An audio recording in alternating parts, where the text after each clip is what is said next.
ભગવાન શિવ નિર્મિત આ દુનિયા છે. શિવ પુરાણમાં લખ્યું છે કે 7 વાર ભગવાન શિવે રચ્યા છે.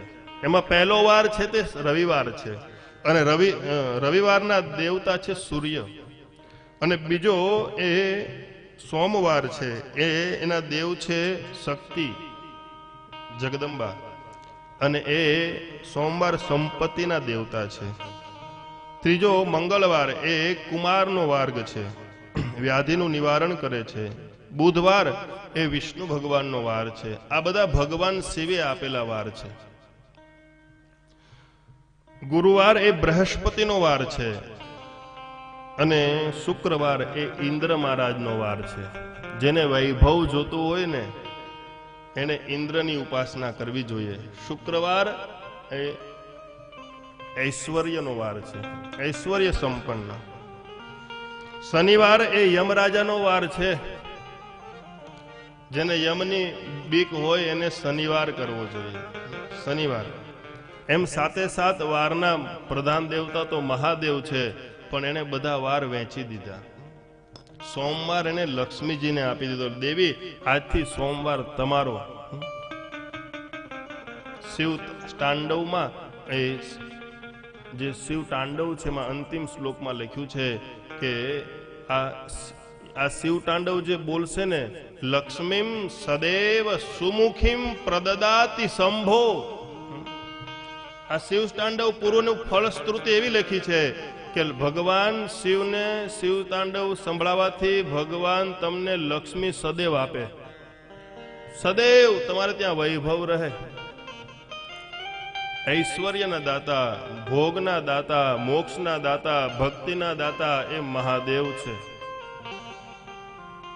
એટલું બધું ઐશ્વર્ય હોવા છતાં પણ ભગવાન લગાવે ભભૂતિ, વિભૂતિ લગાવે. એ કહે કે આ બધું રાગ થઈ જવાનું છે. આ રાગ સિવાય કઈ રહેવાનું નથી.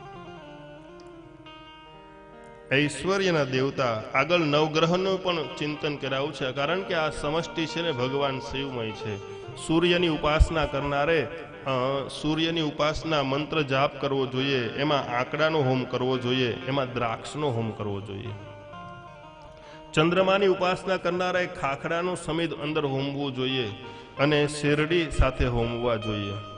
જેને મંગળની ઉપાસના કરવી એને ખેરનો હોમ કરવો જોઈએ, એને સોપારીનો હોમ કરવો જોઈએ. બુધની ઉપાસના અઘેડો, ઝીંઝોટો જેને કહેવાય, એનો હોમ કરવો જોઈએ, અને નારંગીનો હોમ કરવો જોઈએ. ગુરુ બૃહસ્પતિનો પીપળો હોમ કરવો જોઈએ, અને ખારેકનો હોમ કરવો જોઈએ. શુક્રનો ઉમરો અને બીજોરુનો હોમ કરવો જોઈએ. શનિ મહારાજનો સમીપત્ર, અને એનું ફળ છે કમળ કાકડી. અને રાહુનું છે દુર્વા. દુર્વા હોમ કરવાથી રાહુ આપણું પ્રબળ બને છે, રાહુ પ્રસન્ન થાય છે ને. કોપરાનો હોમ કરવો જોઈએ.